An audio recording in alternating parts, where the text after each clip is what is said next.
Good day, Sebastian. I am Sir Roberto, and I will be your teacher in Science 9. I'm here to guide and mentor you for the whole school year. May we have a good year ahead. Kalingang baste, may puso. So this video covered the first two topics in our module, which are the respiratory and circulatory system. So be focused, and I hope that you will learn a lot from this video. Enjoy! Before anything else, let's have first our learning targets for our topics. For the respiratory system, our learning targets are the following. So let's read. First, I can identify and describe the structure of the organs and tissues composing the respiratory system. Second, I can explain the function of respiratory system in our body. And then the last one, I can arrange the parts of the respiratory system based on the order of air passage. Now let's have our learning targets for circulatory system. So let's read again. First, I can identify and describe the different components of the circulatory system. Next, I can explain the function of circulatory system in our body. Third, I can describe the flow of the blood in the human body. Fourth, I can explain the relationship between respiratory system and circulatory system in transporting different materials to and from the different parts of the body.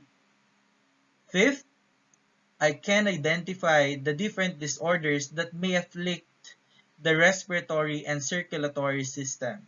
And then for the last one, I can give ways on how to protect the respiratory and circulatory system. So class, the learning targets are the expected outcomes in our lessons. Now, let's start our discussion with the respiratory system. Let me ask you a question. What is the first thing that comes into your mind when you heard the words respiratory system? I know you have answer in your mind, but just reserve it in answering the activities in your module worksheet. So for us to have more idea regarding respiratory system, let us watch a video from YouTube about the importance and components of the respiratory system.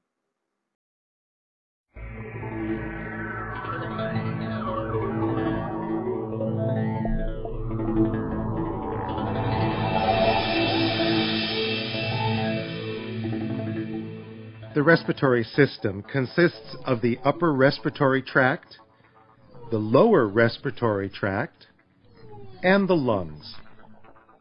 The upper respiratory tract consists primarily of the nose, pharynx, and larynx. The lower respiratory tract includes the trachea and bronchi, which pass into the lungs. When we inhale, air typically enters through the nostrils in our nose into the nasal passages.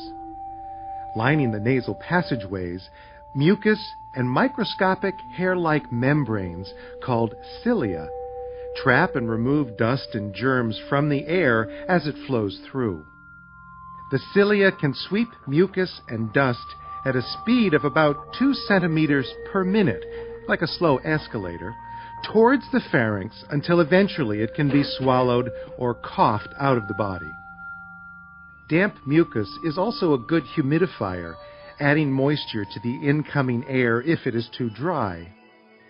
3 flat, spongy plates of bone, called nasal conchae or turbinates, protrude into the nasal passages.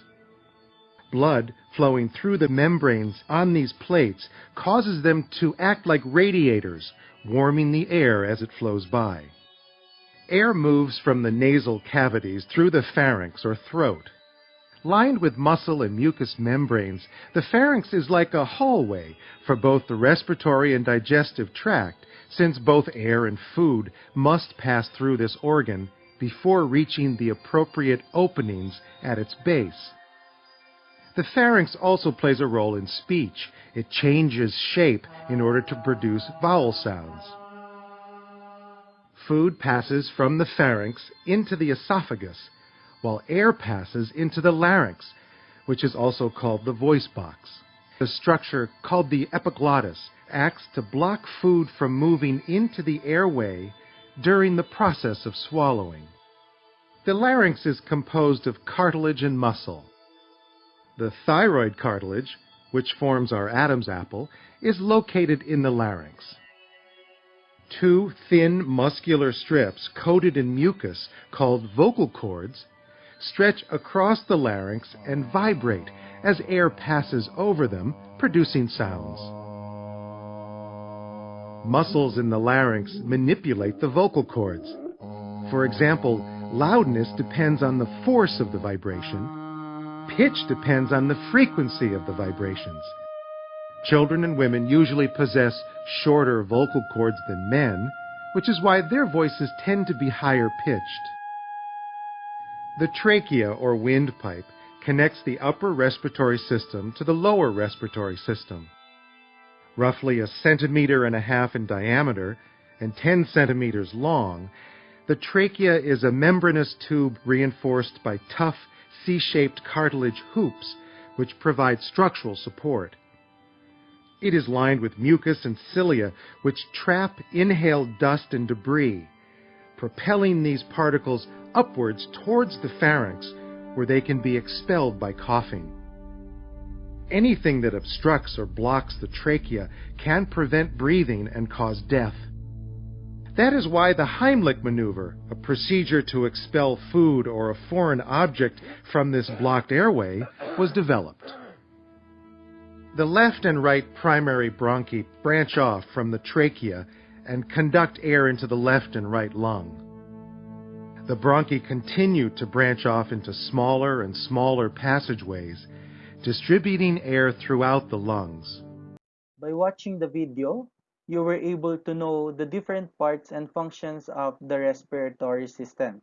You were able to know also that respiratory system is divided into two, the upper respiratory tract and then the lower respiratory tract. So now, let's have the main function of the respiratory system. So this system brings oxygen into the body and removes carbon dioxide and other gases. Respiratory system protects us against inhaled particles. So this system is very important because without this we cannot live. So as the article in Archive for Criminology stated, the body can survive for 8 to 21 days without food and water and up to 2 months if there's access to an adequate water intake. But we cannot hold our breath for a long period of time because when we do this, we cut off the supply of oxygen to our body. So, plus every cells in our body requires oxygen to function. So, pagka hindi natin to iningatan, so pwedeng at the end, tayo rin yung mapapahamak. So, please take care of this system because this is one of the most important system in our body. For the respiration to function, an important process is needed. And this process is what we call breathing. So everyone inhale, exhale. So what you did is a process of breathing. So when we say breathing, it is a mechanical process of getting oxygen and expelling carbon dioxide in the body. So it is consists of two stages. We have the inspiration or inhaling and then the expiration or the exhaling. When we say inhalation or inspiration, It is a process of taking air, makes the intercostal muscles push the ribs upward, and increase the lungs volume, while exhalation or expiration is the process of expelling carbon dioxide from the lungs into the atmosphere and reduces the volume of the. So when we inhale, we take oxygen from the air to supply the different parts of our body and exhale carbon dioxide, which is the waste product of respiration in our body.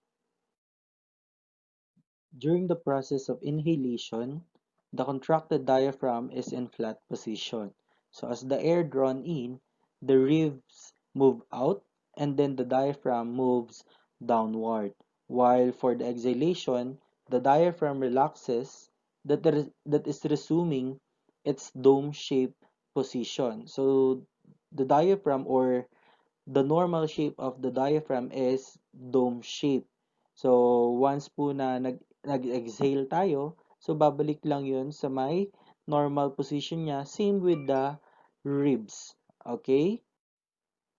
So, take note that this process of respiration cannot be controlled or stopped. That's why kahit gaano nyo pa itry na pigilin yung hininga nyo, hihinga at hihinga pa rin kayo. Why? Because when this process of respiration has stopped, the carbon dioxide level of the cells in our body rises. So the rise of carbon dioxide makes our brain send the message to our body, forcing it to breathe. Okay? And so we cannot prevent it or stop it unless gumamit ka ng kamay mo o kaya naman something na pwede mong gamitin to stop your breathing. But if we will just prevent it using ourselves, so we cannot. Okay? Now let's move on to the different parts of the respiratory system. So by learning this part of our lesson, we will be able to know the importance of each parts and then its function to our body. The first part of the respiratory system is what we call nasal cavity. So it is the passageway of the air that we breathe in. So just inside the nose, small hairs called cilia are located. So this part of the nose trap dirt and other particles from the air we take in. So therefore, nasal cavity serve as the gateway of the respiratory system. So aside from nasal cavity, we also have the oral cavity, especially our mouth. So it can be also a passageway of the air we breathe. We need to be thankful also for having our cilia inside our nasal cavity kasi sila yung isa sa mga dahilan kung bakit hindi tayo agad-agad naapektuhan or nagkakaroon ng sakit. So all the air we take in was being filtered by the cilia. Another part of the respiratory system is what we call pharynx. So it is a tube-like part that serves as a common passageway of the air we breathe and the food we eat. So the other term for pharynx is what we call throat. So this is our pharynx. So common passageway of the air we breathe and then the food we eat which enters from our mouth. Near the pharynx is what we call epiglottis. It is a flap of skin that covers the trachea to prevent food from entering the lungs. So for this diagram, as you can see, there are two tubes here. So this is for the respiration and then another tube for digestion. So this is our esophagus. Now, this is the epiglottis. So when the food is swallowed, the epiglottis closes the opening to the larynx to prevent food from entering the lungs. And then as we inhale, so this epiglottis will open to get the air that we breathe in. So this is the reason kung bakit hindi natin kayang pagsabayin ang paghinga at paglunok. So kahit po i-try natin, for example, inhale, then lunok. So our breathing will stop.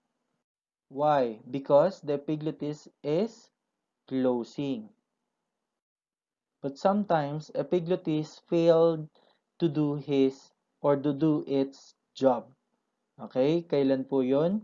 Pagka for example ay nasabit tayo, 'di ba? So pagka po nangyayari yung bagay na 'yon, it's either may something na pumasok sa may ating respiratory tract instead of going sa may esophagus. So nakakapasok siya dito sa may part ng larynx na to. So that's the time po na sinasamid tayo. Kaya pagka sinasamid tayo, kadalasan ay nangyayari yun pagka po kumakain or umiinom. So ngayon po, tigilan na yung pag-assume na pagka sinamid, it's either namimiss or na may nakakaisip sa kanya. No, it is just because of epiglottis. Okay? So, dyan po, sir, paano naman pagka yung hindi naman ako kumakain, I'm not also drinking water, but still, nangyari pa rin po na sinamid ako. So, it is because naman po sa inyong laway. So, maybe po na habang humihinga kayo, ay nailunok or biglang may pumasok na laway dito sa may respiratory tract natin. So, yun po, magiging reason pa rin siya ng pagka-samid. Okay? Next po. Another is what we call larynx. So larynx is also known as voice box. This is located in the chamber below the pharynx. This is our pharynx, then our larynx. So larynx contains ciliated mucous lining which helps remove foreign particles and humidify the air we breathe. So in case that the nasal cavity failed to do its job, which is to trap dirt and microorganisms, we still have those cilia or the ciliated mucous lining to prevent us from any disorder.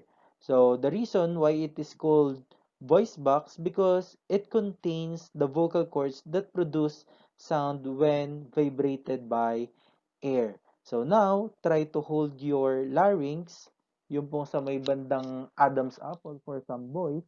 So as you can observe, there is a vibration there. So that vibration produces sound as we speak. Vibration is needed for the sound to be heard. But did you know that there are some letters from our alphabet which doesn't need any vibration to be heard? Okay, so now let's hold our larynx then find out kung ano nga po ba yung mga letters na yon. So try to say all the sounds of the letters from our alphabet. Then tignan natin. Okay. Okay, ano po kaya yung letter na yon?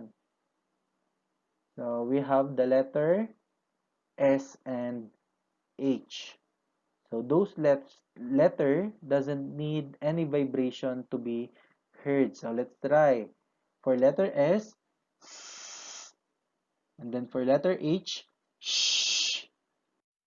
So as you observe, we doesn't create any vibration from our larynx. So again, there are two letters that doesn't produce any vibration and those are the letter S and H. Okay, so let's move on to trachea. So trachea includes wall made of C-shaped cartilage rings that are open all the time. So its function is to get rid of mucus that contain too much dust by coughing and expectoration. Mucus is natural in our respiratory tract because it is the one that humidify the air that we breathe in. But sometimes, if it is contained with too much dust, that's the time na nire-release natin siya through coughing. This is the way of our body to prevent ourselves from any contamination or diseases. Another part is what we call bronchi. So bronchi is the passages through which air enters the lungs. So they are located in the lower part of the trachea connected to the lungs. So this is our trachea. Then nag-branch siya into two. So that is what we call bronchi. So kumbaga nagsaserve siya as passages sa mismong pagpasok na po ng ating lungs. So, take note that bronchi is a plural form. So, yung singular po nito ay bronchus. Okay? So, kung isa lang yan, that is what we call bronchus, then another bronchus. Another part of the respiratory system is the bronchioles. So these are the smaller tubes of the left and right bronchi that branch into the lungs. This is our trachea, and then from the trachea it was being branched into two, which is called bronchi, and then from that bronchi there is another branches, and that is what we call bronchioles. So bronchioles serve as a passageway of the air from bronchi to the alveoli of the lungs. So take note that there are about 300 bronchioles in each lung. So therefore, for our two lungs, there are about 60,000 bronchioles. On each end of the bronchioles, we can find the alveoli. So alveoli consist of cluster of tiny sacs composed of layers of epithelial tissues. So each alveolus contains surfactant and is surrounded by capillaries. So alveolus class is the singular form for alveoli. So this structure of the lungs together with capillaries are responsible for the exchange of oxygen and carbon dioxide in our body. So alveoli looks like a bunches of grapes and considered as the functioning system of the lungs. Plus, as what I have said, capillaries surround the alveoli because the inhaled oxygen passes into the alveoli and then diffuses through the capillaries.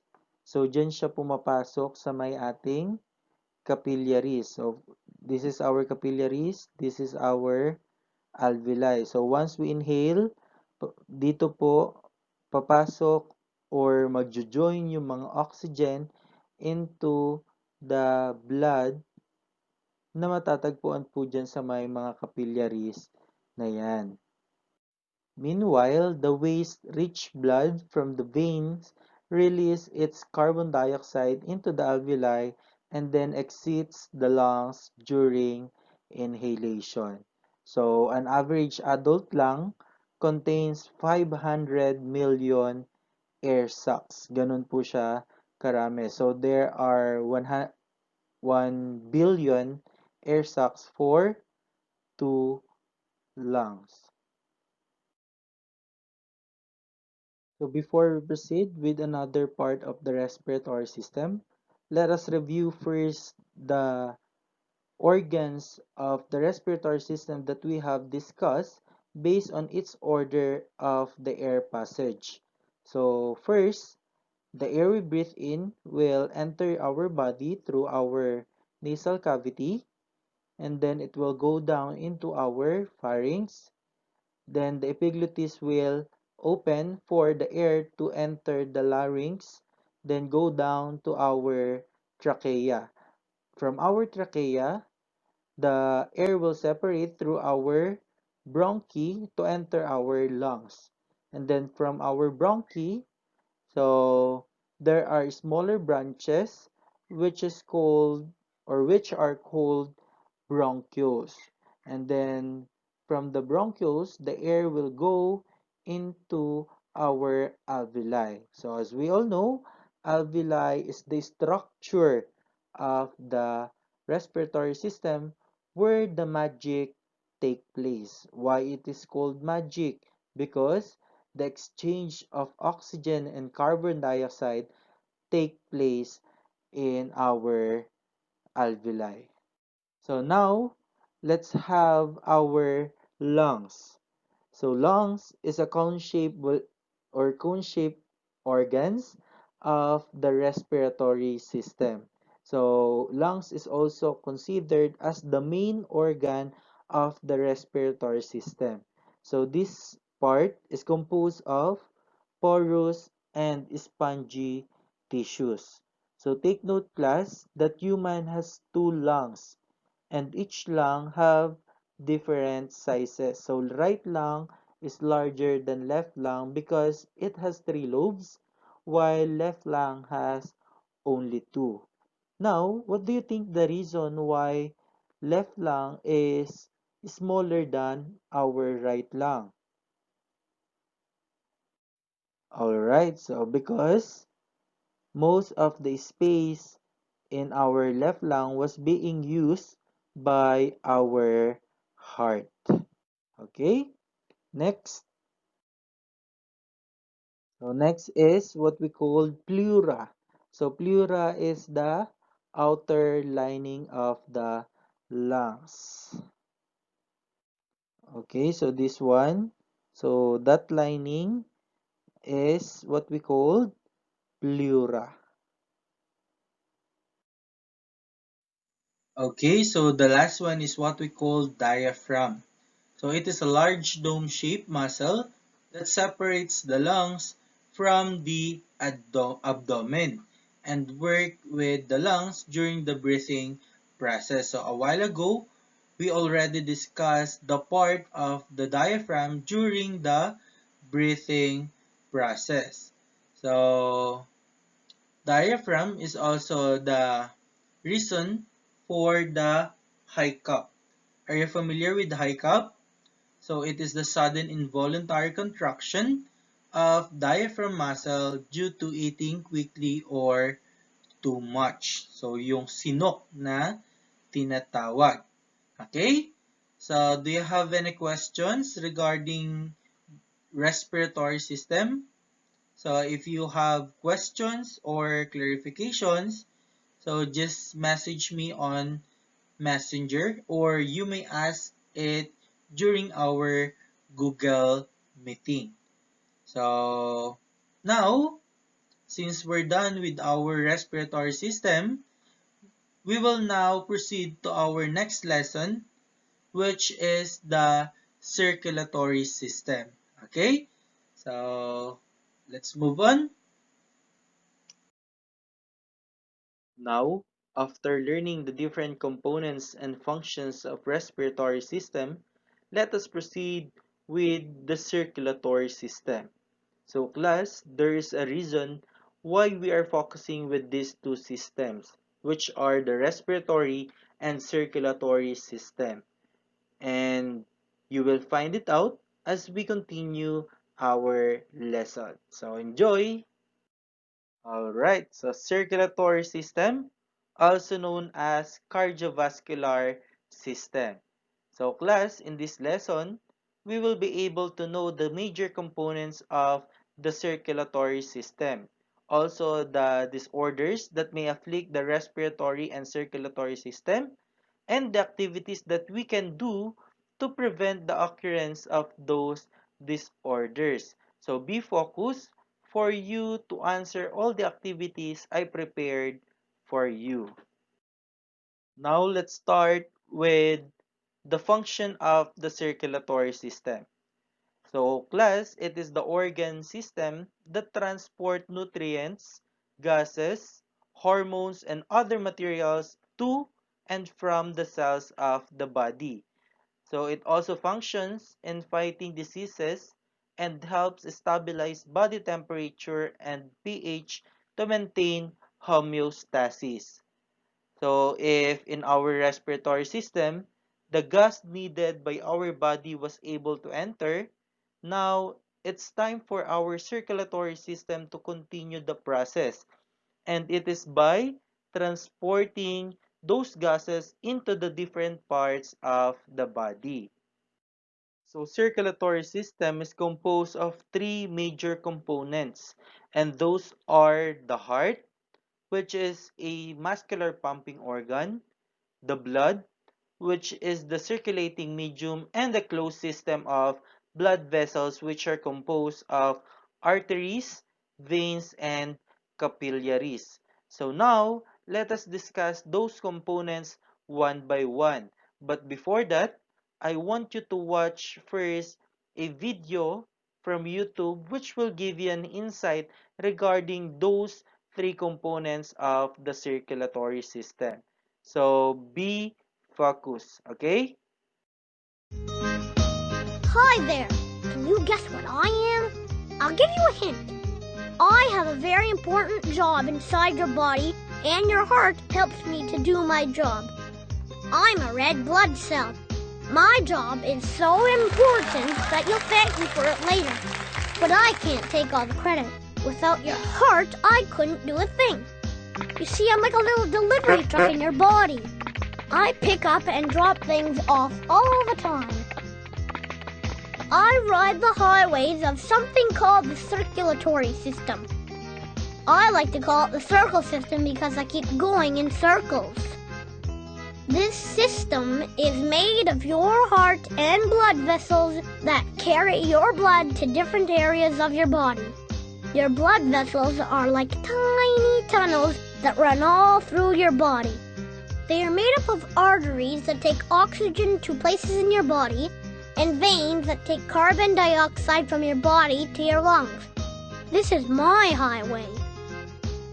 But I can't move by myself. I move within your blood when it moves. How does your blood move, you ask? Why, your heart pumps it. Let me show you how.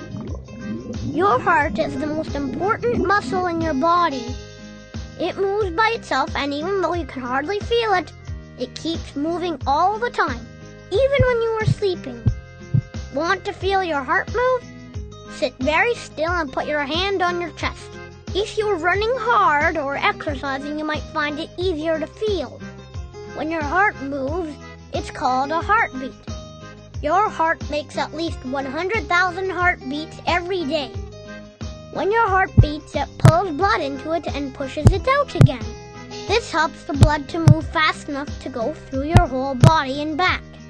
And it helps me to pick up my deliveries and take them to different places in your body. I'm not alone in there.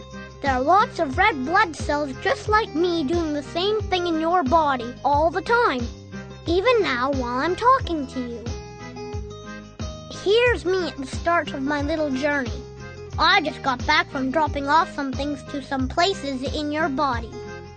I need to get some more speed to do more deliveries, so I ride your bloodstream into your heart. Going through the heart is easy because the heart has special rooms and doors that only open one way.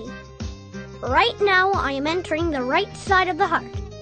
I go through the first room called the right atrium, through the first door called the tricuspid valve, and through the second room called the right ventricle, and through the second door called the pulmonary valve.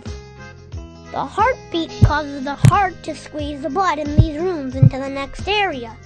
It pushes the blood through it and into the arteries like tunnels that lead to other parts of the body. So now I am moving a little faster because the heart has given me a push. Now I need to go and pick up the things I need to deliver. My first stop is to the lungs. I need to pick up a little oxygen molecule to take to some place in the body. Everybody needs oxygen. Our lungs bring it into our body, and then I pick it up and take it to where it's needed. It seems like it would be tricky to pick up the oxygen, but the lungs really help me with that job. You see, here in the body, we all work together and cooperate to keep everything running smoothly. When I get to the lungs, I'm not really this big, it's just easier to see me this way. And I get really close to the sides of my little tunnel. The oxygen that is sort of floating out of the walls nearby just jumps onto me for the ride. When enough of it has hopped on and I can't hold anymore, then I'm ready to go back to the heart for another push. Know what? This all happened so fast that it's even faster than blinking. So now, this time I need to go on the other side of the heart. This side is for all of us red blood cells that are carrying oxygen. The heart pushes us a little farther this time because some of us have a very long trip. I go in through the first room called the left atrium, through the mitral valve doorway, and into the left ventricle room to get my big push. Then out I go and on my journey.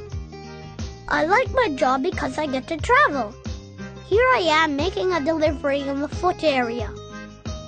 All I have to do is draw near to the tunnel wall and the oxygen will just jump out of my truck and squeeze out of the tunnel. It's pretty neat to watch. While this is happening, I also make another pickup. Carbon dioxide needs to be taken up to the lungs so that the body can get rid of it by breathing out. And I'm just the cell to do it. I grab some and off I go again. Going back up to the heart is a little tricky because I need to ride up. It's kind of like climbing a hill. Because of this, the veins have little trapdoors called valves that only open one way. This stops me from floating in the wrong direction. So I keep going up and up as the heart keeps beating and pushing the bloodstream along. Eventually, I get back to the heart again where I get ready to drop off the carbon dioxide in the lungs and get a good push to get me going on another pickup. So that's my job. What do you think? Pretty important, isn't it? The heart really helps me to do my job well. So I hope that the video was able to help you to acquire information regarding the three components of the circulatory system. So for now, let's start with one of those components, which is the heart. So heart is a muscular organ that pumps blood to the different parts of the body. So our heart is located at the center of the chest. So you may check it by holding your chest. And plus, our heart is normally as big as our fist. So ganun po siya kalaki. And it is made of cardiac muscles which have the ability to make the heart pump blood involuntarily and beat in a steady rhythm without getting tired. Without getting tired, sana all. 'Di ba? Another function of the heart, aside from pumping blood, is to keep the blood flowing only in one direction and separating oxygen-rich blood from oxygen-poor blood. So the left side of the heart contains only oxygenated blood or the blood carrying oxygen, while the right side accepts and pump only the oxygenated blood or the blood carrying carbon dioxide. Now, let's have the different parts of the circulatory system. So class, the heart is divided into four chambers. We have the right atrium, the left atrium, right ventricle, and the left ventricle. The upper part of the heart is what we call atria.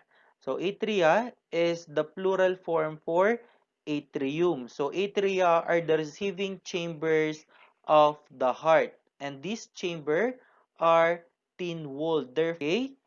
First, we have the right atrium. So our right atrium receives deoxygenated blood from vena cava.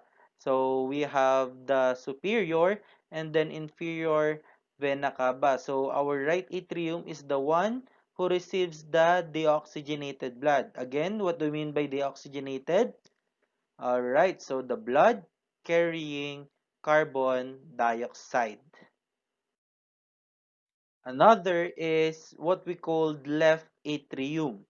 So now our left atrium receives blood from pulmonary veins. So this is our left atrium. So our pulmonary veins is connected into our lungs. Therefore, the blood that enters the left atrium are the oxygenated blood or the blood carrying oxygen.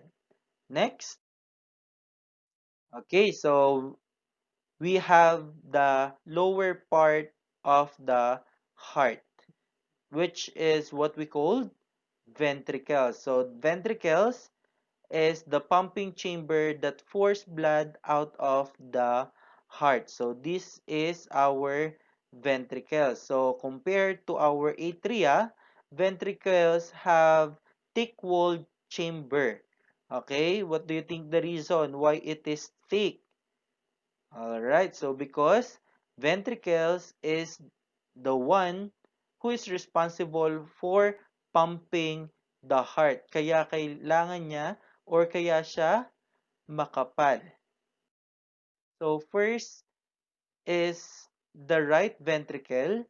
So right ventricle pumps blood to the lungs for oxygenation. So after right atrium, the blood will go into our right ventricle.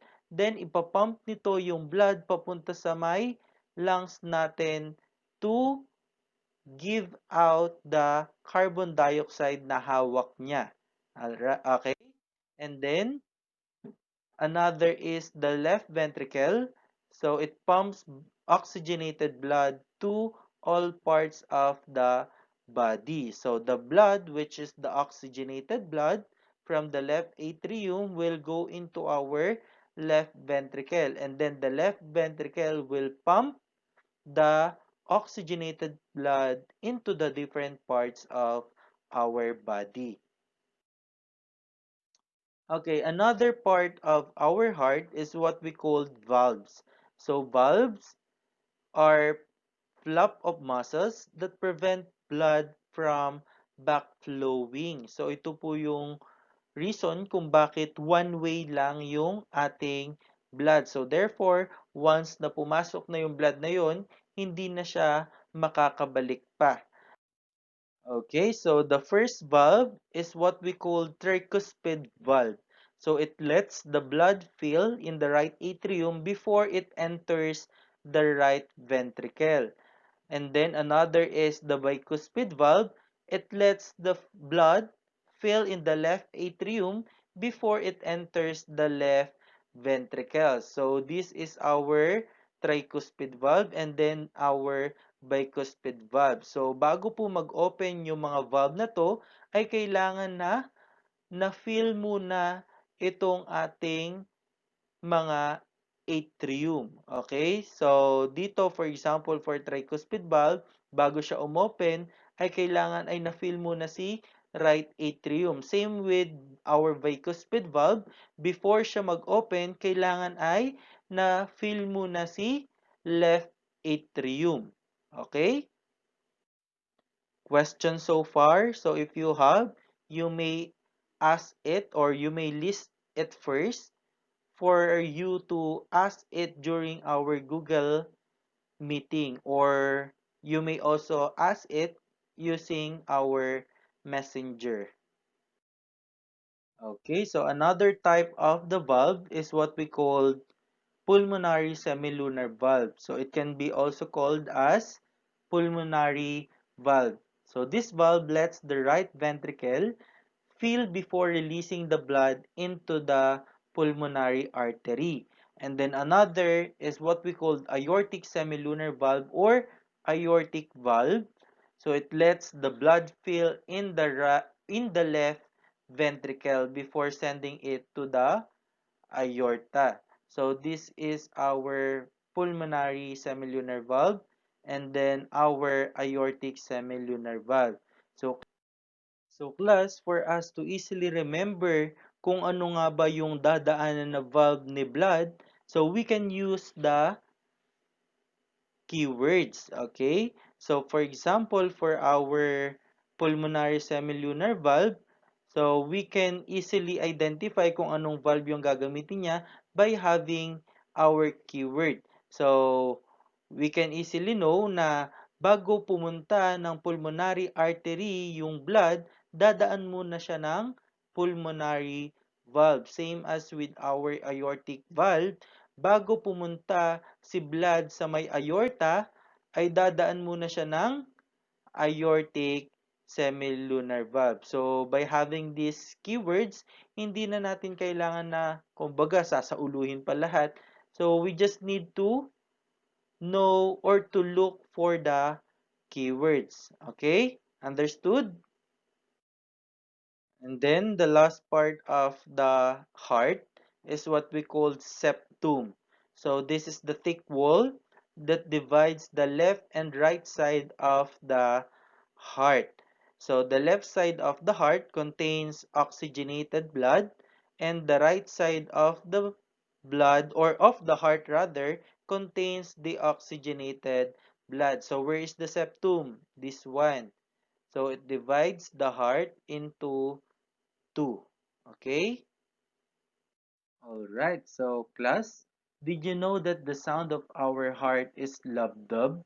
So lub-dub, lub-dub, lub-dub. So even if you are going to try to listen in your heart, so you can hear that sound. So the reason for that sounds are our valves. So the closing of tricuspid valve, this one, makes the lub sound or the first sound of the heart, while the closing of the pulmonary valve produces the dub sound or the second sound of our heart. So again, the reason for the sound of our heart are the tricuspid valve and the pulmonary valve. Okay? Now, let's learn about the path of the blood through the heart. So by having this, we will be able to know how our blood travel to the different parts of our body. Okay, let's start. So class, after passing through the capillaries of the lungs, so this is our pulmonary veins, which are the connection from our lungs, the blood which is now oxygenated because it already gathered all the oxygen from our lungs, returns to the heart in the pulmonary veins or through the pulmonary veins. So again, from our lungs, it will travel into our pulmonary vein to reach our heart. Then after that, the left atrium receives blood from the pulmonary veins. Then after passing or filling the left atrium, it will pass through the mitral or bicuspid valve into the left ventricle. Then the contraction of the left ventricle pushes blood through the aortic valve or aortic semilunar valve into the aorta. So blood travels to all regions of the body where it feeds cells with oxygen picked up from the lungs and nutrients from the digestive tract. So let's review again from our lungs. So the blood, which is oxygenated blood, will travel through our pulmonary veins. Then our left atrium, this part will receive that blood. Then it will pass into our mitral valve. Then after that, into our left ventricle. Then it will pass through our aortic valve. Then going to our aorta. Okay, and then that aorta will, okay, so will transport all the gases into the different parts of the body. So not only the gases, but even the nutrients from your digestive tract. Okay? Now, after traveling to the different parts of the body and after disseminating or distributing all the oxygen, the blood will get the carbon dioxide. So the blood, which is oxygenated before, is now deoxygenated blood.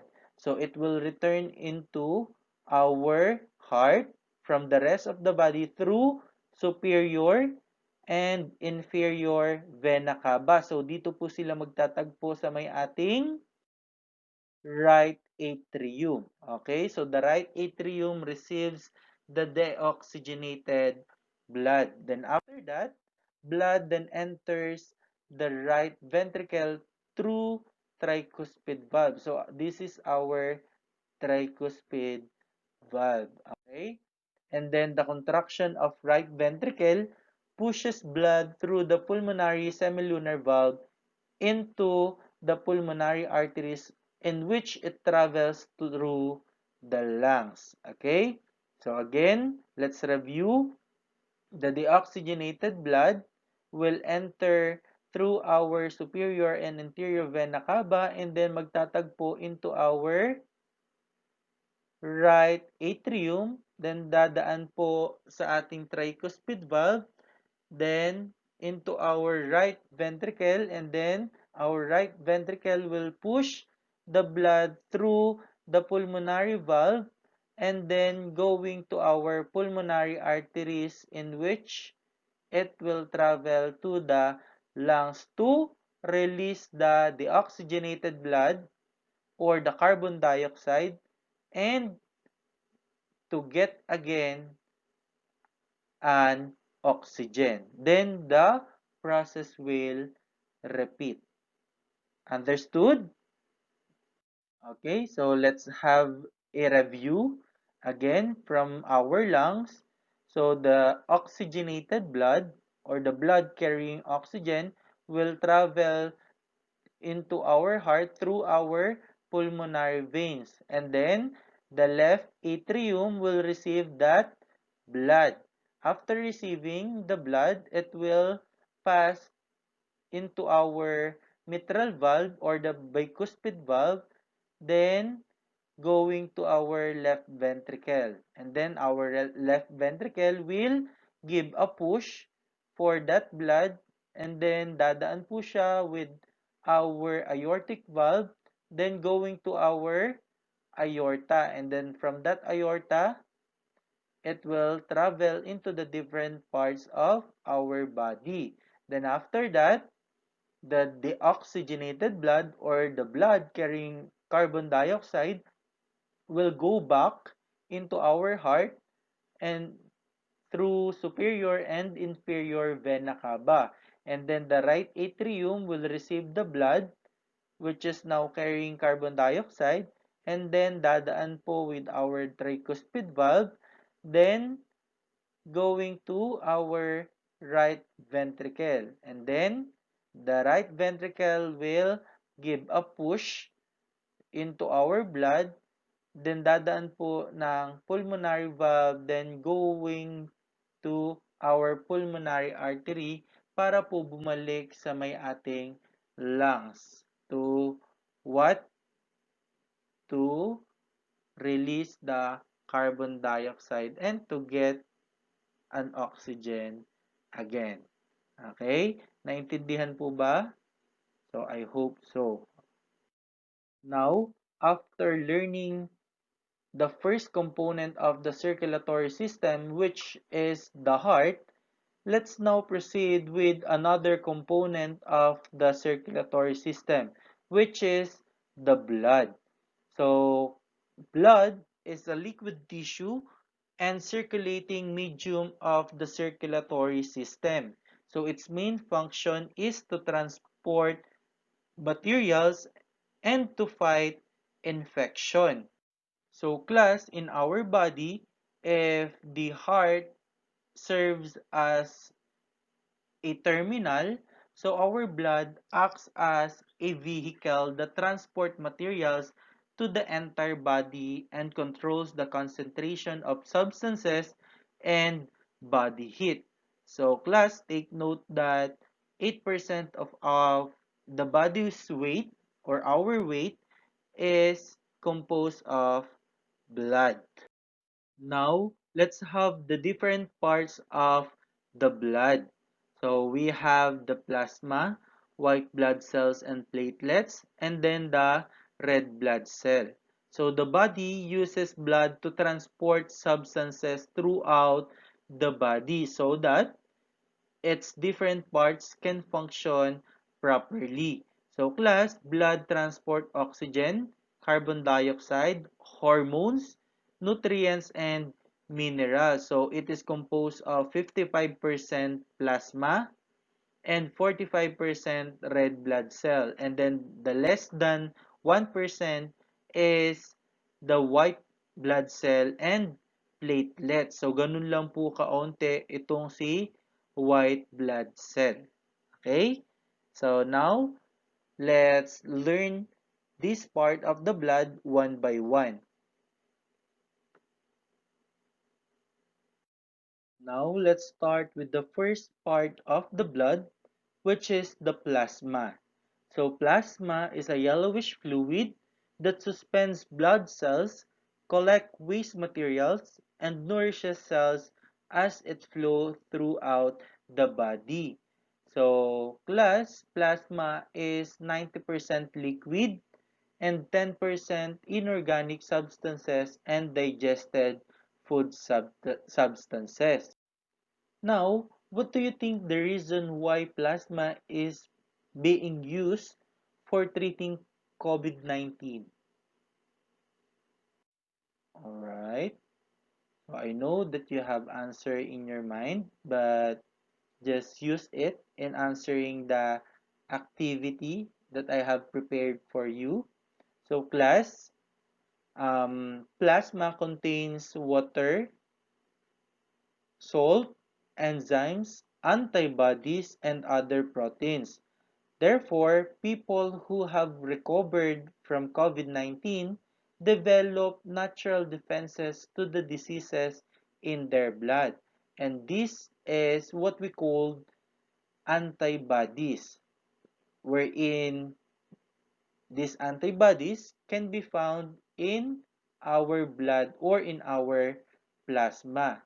So once that the plasma of the people or person who recovered from COVID-19 may help the other person suffering from this disease because the plasma may help that person to recover or to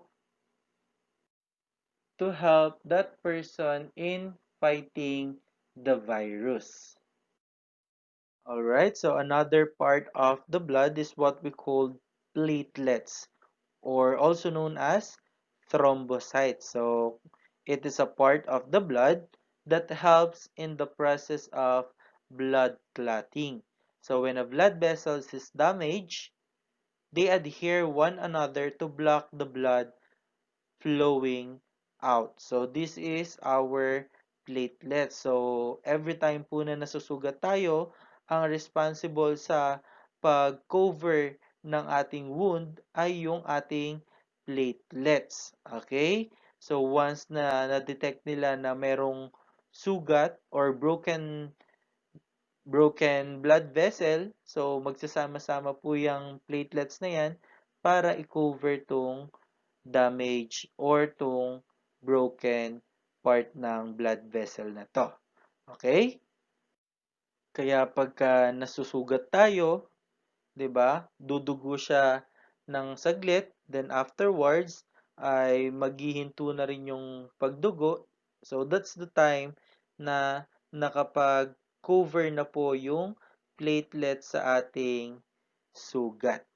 Okay? So sana all nako-cover or nai-heal ni platelets. O lahat sana ng sugat, no?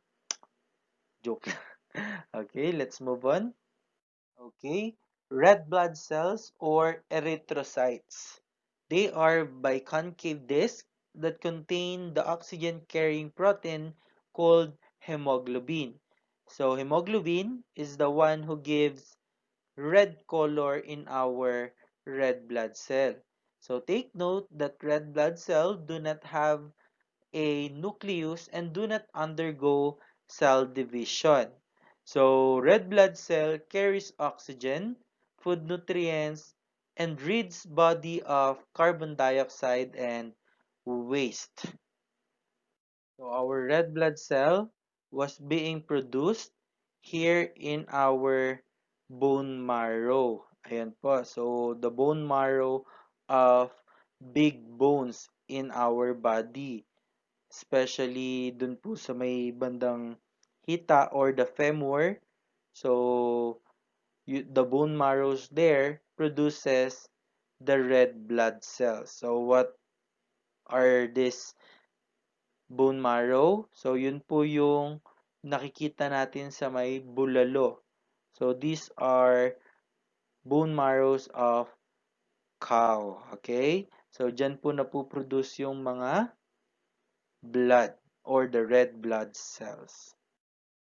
Lastly is the white blood cells or leukocytes. So white blood cells are bigger than red blood cells and contain large nuclei or nucleus. So compared to our red blood cell, white blood cell have a nucleus. So their main function is to seek and attack germs and also the viruses and bacteria that enters the body. So class white blood cell are considered as the soldier of our body, and then they are being produced in our lymph nodes. So white blood cell help fight disease and infection by destroying bacteria and germs that enter the body. So ano po ba to or ano ba itsura ng white blood cells na to? So kung mapapansin nyo, for example, sa inyong mga pimples, so may nakikita po kayong mga pus or nana. Ngayon, yung mga nana na yun, those are the dead white blood cells. So, kumbaga, kaya siya tinawag na soldiers because white blood cells are always willing to offer their lives just to protect you. Okay? So, ganun sila ka bubuti. So, kumbaga, they are protecting us from any bacteria or viruses kahit na yun pa yung kanilang ikamatay nila. So, paano po yung mga yun? So, actually, there are different types of white blood cells. So, ibig sabihin, each white blood cells have different functions. So, as we go to our next slide, so we will be able to know those types of white blood cells. So let's move on. Alright, so these are the different types of white blood cells. So we have the lymphocytes, monocytes, neutrophil, basophil, and eosinophil. So for lymphocytes, so have an important function in our immune system. So there are two types of lymphocytes. We have the B cells and T cells. So B cells make antibodies that fight foreign bodies, while T cells are the body's defender that create an immune response. So class, antibodies are small protein that fight foreign bodies, while antigens are the foreign body substances that the foreign bodies attach. So any foreign bodies such as virus and bacteria contain antigen which is needed for the antibody to attach in the foreign bodies. Kumbaga parang lock and key model siya wherein yung mga antigens natin ay present sa ating mga viruses o kaya naman mga bacteria wherein a-attach doon si antibodies para hindi na kapag kalat or dumikit yung mga viruses na yon sa may ating cell. Kumbaga, dun pa lang, mapoprotect na tayo or malalabanan na ng antibodies natin yung different viruses. Okay? So, this is the image of the lymphocyte. And then another is what we call monocyte.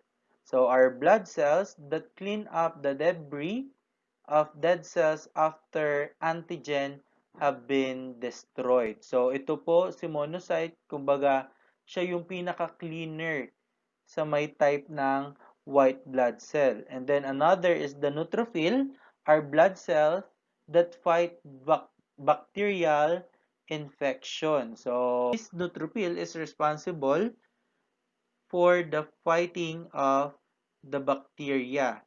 So then another is the basophil, are blood cells that function during allergic reaction and antigen reaction. So for the allergies. And then lastly is the eosinophil, are blood cells that fight infection caused by parasites. Okay? So, gets po ba? So, class, some of white blood cells ay engulfing the virus or the bacteria para po hindi apekto pa sa may other cells. Kumbaga, yung at nila, and then sabay silang mamamatay. That's why white blood cell is considered as soldier. Kasi nga, anda nilang ibigay yung kanilang buhay just to protect us from any harm. Alright, so we're done with the first two major components of the circulatory system, which are the heart and the blood. So now, let's proceed with the third major component of the circulatory system, which is the blood vessel. So blood vessel is the network of channels that convey blood to all parts of the body. So katulad po ng sinabi ko kanina, so our heart serve as the terminal, and then our blood serve as the transportation or the vehicles. Then these blood vessels serve as the highway wherein it is being used for the blood to travel into the different parts of the body. So, our blood vessels are composed of different types called arteries, veins, and capillaries. So, again, these are the three kinds of blood vessels. We have the arteries, the vein, and then the capillaries. So now, let's learn it one by one. First is the artery. So these are blood vessels that carry oxygenated blood away from the heart. Okay? So for us to easily remember the artery, so just take note with the first letter of this word, which is A, meaning to say, take bloods away. Okay, so away from the heart. Ayan. So this one, away, came from this word or from this letter. Understood? So arteries, away from the heart. So there are two types of arteries. We have the aorta, which is considered as the largest blood vessel in the heart, and then the pulmonary artery, which carries blood containing carbon dioxide from your heart to your lungs. So dito makikita natin yung pulmonary artery. So it is type of artery kasi yung blood kinikerry niya away from your heart, then going to your lungs. Understood? So, arteries have thicker wall than veins and capillaries. So, when they are branched into smaller vessels of arteries, they are called arterioles. Next, we also have the veins. So, these are blood vessels that carry the oxygenated blood to the heart. Okay, so kung kanina po, we use A represents the meaning of away.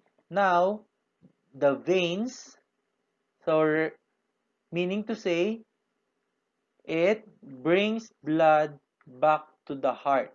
So, back. Okay? So, although hindi naman siya the same na letter, pero 'di ba, kumbaga B as in boy and then V as in victory. So, blood vessels that carries the oxygenated back to the heart. So, dito po, back to the heart. Ayan. Again, para po hindi malito sa may ating arteries and veins. So, arteries, it carries blood away from the heart, while veins carries blood back to the heart. Away, arteries, veins, back. Understood? Okay? And then for the veins, the small branches of veins are called venules.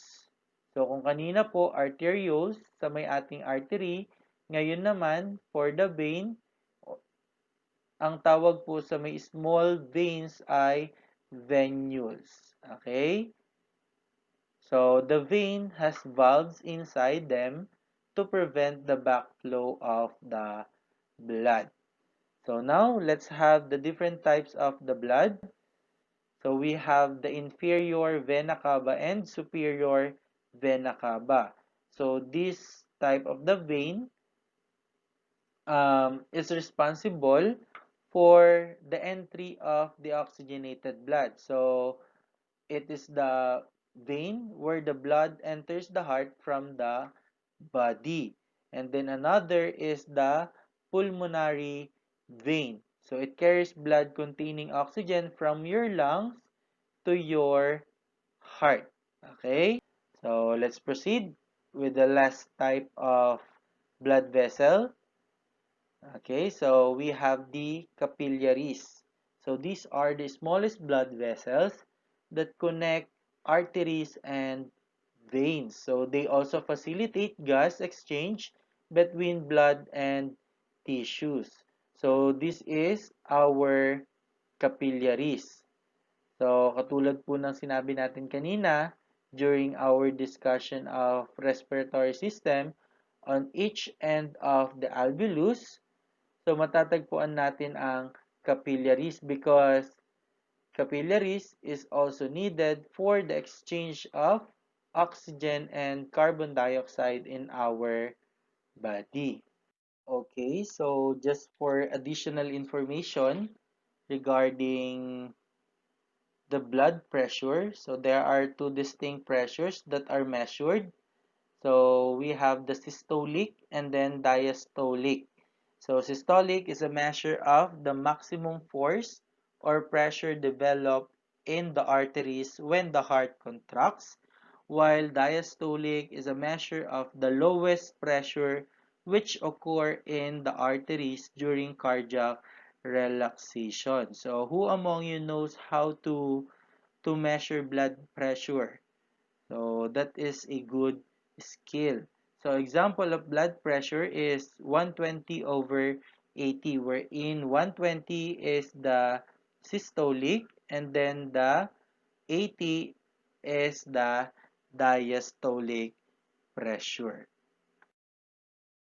So these are the devices being used in measuring blood pressure. So we have the sphygmomanometer, an instrument used to measure blood pressure, and then stethoscope, an instrument used to listen to the sounds of the heart. So again, what is the sounds of our heart? Alright, so it is lub-dub, lub-dub. Okay, so ganun po. Okay, so during the start of our discussion regarding circulatory system, sinabi ko that there is a reason why we give focus to these two systems, the respiratory and circulatory system. So, I hope na sa may pagdidiscuss po natin ng circulatory system, ay medyo nakita nyo na yung reason kung bakit ba sila sabay na pinag-aralan in one grade level. Okay? So, because respiratory system and circulatory system are working together.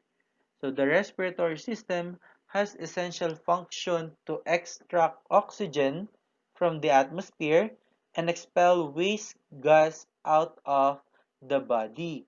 So the inspired oxygen is then transported throughout the body by the circulatory system.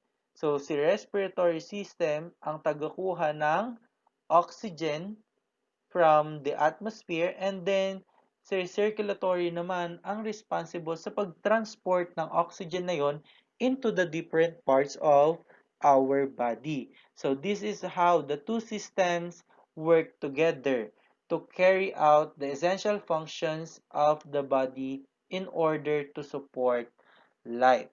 So the interaction class between the two systems happened in every breath you take.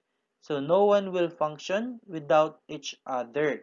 So just like with other systems, the tandem between respiratory and circulatory system is very important. Okay? Okay, so now since we're done with the discussion of respiratory and circulatory system, now let's have the different disorders that may afflict the both systems, which are the respiratory and circulatory system. Okay, so let's start with pneumonia. So it is an infection of the alveoli caused by many kinds of both bacteria and viruses. So tissue fluids accumulate in the alveoli, reducing the surface exposed to air.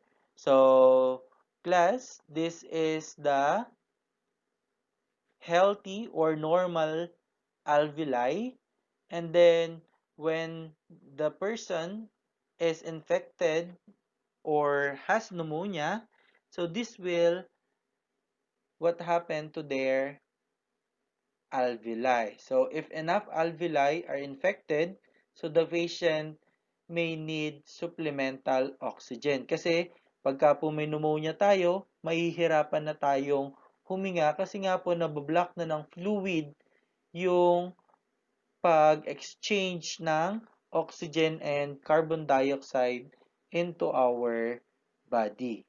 Okay? Next.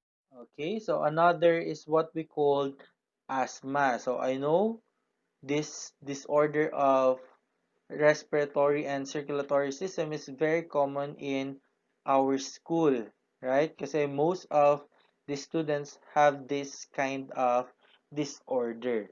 So asthma is a periodic constriction of the bronchi and bronchioles that makes breathing difficult. So airborne irritants to which the person is allergic to can trigger it. So again, this is the normal lining of the bronchi.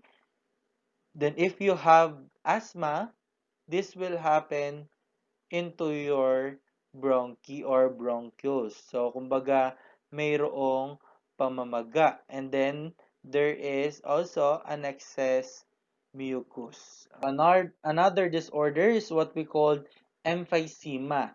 So it is a disorder in which the delicate walls of the alveoli break down, reducing the gas exchange of area of the lungs. So again, this is the normal alveoli, and then this is the alveoli with emphysema. So, class, the gradual loss of gas exchange areas forces the heart to work harder in order to satisfy the body's need for oxygen. So, the added strain can lead to heart failure. Why? Because since your alveoli was already damaged by emphysema, so kumbaga mahihirapan na yung heart mo to get an oxygen from the atmosphere. Kasi nga, wala naman ng, hindi na rin magpo-function ng maayos si alveoli. So, as you can observe, class, once na apektuhan or na-damage yung alveoli natin, marami na pong pwedeng maapektuhan. Kasi alveoli is one of the most important part of the respiratory system because the exchange of oxygen and carbon dioxide take place in this structure of the lungs. Okay? Next is what we call thrombosis. So it is a condition where the blood in an unbroken blood vessel clot easily. So this can lead to a stroke or heart attack. Kumbaga, nagka-clot po or mabilis mag-clot yung kanyang dugo. But conversely, if the blood takes too long to clot, the condition is called hemorrhage. So, kumbaga, this is the opposite of the thrombosis. In this case, too much blood may be lost from the body. So, class, hemorrhage can be brought about by deficiency in calcium or by a genetic condition called hemophilia.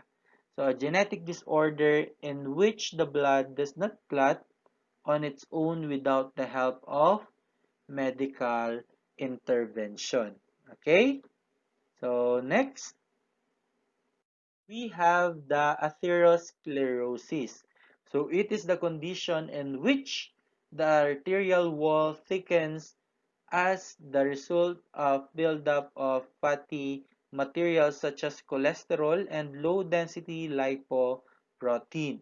So it is commonly referred to as the hardening or tuning of the arteries. So ito po yung itsura niya, normal cut section of the artery. Then pag nagkaroon ng tear in your artery wall, so ayan po unti-unting nagkakaroon ng deposition of the fatty materials until such time na mablock na ito because of the blood clot. So, syempre, pagka po nagkaroon ng blood clot into our body, so hindi makakapag-travel si blood. So, ano po yung mangyayari doon? Hindi na distribute yung mga important gases and then even yung mga nutrients from the digestion or from the food that we ate. Okay? So, ganyan po yung mangyayari if you have atherosclerosis. Another is what we call hypertension. So, commonly known as high blood pressure. Okay? So, it occurs when blood pressure remains consistently high. So, hypertension is the major cause of stroke, but can also cause damage to the kidneys, coronary arteries, and eyes. So, and of course, the most recent among them, the coronavirus disease. Okay? And also the reason why we are doing this, the online class. Okay, so coronavirus or COVID-19 is an infectious disease caused by a newly discovered coronavirus. So most people who fall sick with COVID-19 will experience mild to moderate symptoms and recover without special treatments because until now, wala pa rin pong vaccine na natatry. Although meron na pong na-test, pero wala pang ginagamit dito sa may Pilipinas. So, how it spreads? So, the virus that causes that causes COVID-19 is mainly transmitted through droplets generated when an infected person coughs, sneezes, or exhales. So these droplets are too heavy to hang in the air and quickly fall on the floors or surfaces. So you can be infected by breathing in the virus if you are within close proximity or someone who has COVID-19 or by touching a contaminated surface and then your eyes, nose, or mouth. So that's the reason why we are not going to have our face-to-face learning because your health is our concern. So as much as possible, I stay at home since you are vulnerable with this kind of disease. Okay. So now let's have the health issues on circulatory and respiratory system. So these are the health issues. First, physical inactivity. So based on the reports, there are many Filipinos who do not engage in physical activities such as regular exercise and sports. So class, it is very important to have physical activity. Yung simple walking. So it will help a lot. Okay? Another is the cigarette smoking. So, smoking has been proven in many research studies to cause many heart and respiratory disease. Nangunguna po itong cigarette smoking na to sa may nagiging rason ng mga diseases. So, most of the diseases na sinabi ko kanina ay cause po ng cigarette smoking. So, para po sa mga naninigarilyo dyan, so better to stop it hanggat maaga pa. Okay? Because cigarette contains harmful substances like nicotine and other carcinogenic compounds, which can harm our body. Okay? Next. Alcohol consumption and obesity. So, drinking alcohol or beverages with alcohol causes a lot of problems in the body, particularly in our heart. Okay, so it affects blood pressure and may trigger stroke and heart attack. So, better to stop drinking alcoholic drinks. Although bata pa naman kayo, so at least you have now the idea kung ano yung pwedeng mangyari pagka po uminom kayo ng alak or binalak nyo na uminom ng alak. So please do not try to drink alcohol. Okay? And then another is the obesity. So due to unhealthy eating habits, people become obese or overweight. Sino dyan? Mga kapamilya. So this condition leads to many complications. So eating food rich in fats and cholesterol clogs the blood vessel that may result to hypertension, heart disease, and stroke. So like for example, yung sa may atherosclerosis natin kanina, 'di ba? Meron ng mga cholesterol or fatty materials na nagbo-block with our vessels. So, kung hindi po natin ititigil yung pagkain ng mga matatabang pagkain and then yung mga rich in cholesterol and fats, so pwede po na at the end, tayo rin yung maapektuhan. Pwede na magkaroon tayo ng different complications at magkaroon ng iba't ibang sakit regarding sa may ating systems or yung sa may ating circulatory and respiratory system. So, I know it is hard kasi napagdadaanan ko po yan, but we can start ng paunti-unti.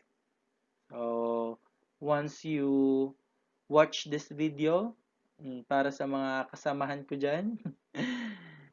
Kapanalig. So, medyo i-lesson na po natin. Okay? Now, how can we prevent those health issues? So, first, eat healthy food and balance your diet. So, intake of healthy meals such as vegetables, fruit, fish, eggs, and the moderation of red meat is very important to have the sufficient amount of nutrients needed by the body. So, avoiding food high in fats and cholesterol ensures a healthy heart. So, if you want to be healthy, then eat healthy food. Okay? And then another, exercise regularly. So, physical exercise makes the body strong and develops a strong immune system. So, this also helps burn unnecessary fats. So, even just in simple walking, ay makakatulong po yun sa ating katawan. So, make sure to have at least regular exercise, at least 20 minutes a day. So, pwede na po yun. So, hindi naman siya kailangan na buong araw ay nag-exercise kasi makakasama din po yun sa ating katawan. Okay? Next, avoid alcohol and cigarettes. So, cigarettes contain many harmful chemicals. Sir, yung vape, same lang rin po yun. So, may mga harmful chemicals rin po siya that can cause cancer and other diseases that are difficult to cure. So, if you want to live ng mas mahaba pa, so better to stop yung cigarettes and then even yung pagbe-vape kung ikaw man ay nagbe-vape. Another, avoid alcohol because alcohol can cause hypertension and trigger heart attack and stroke. So regular checkups and monitoring of your body will be a great help to detect any obstructions or problems. So early detection is the key to prevent illness from getting serious. So class, better to do this prevention because katulad ng sinasabi nila, prevention is better than cure. 'Di ba? Mas mura ang pag-prevent kaysa pag-treat ng sakit dahil hindi ka tumigil sa may mga mali mong gawa. Okay? Do you have any questions? Clarifications? So if you have, so again, do not hesitate to message me on my messenger, Roberto M. Valdez, o kaya naman po ay pwede nyong ipunin muna yan, then ask it during our Google meeting. Okay? So, thank you for listening. And I hope you learned a lot from our discussion. So, see you on our next lesson. Thank you!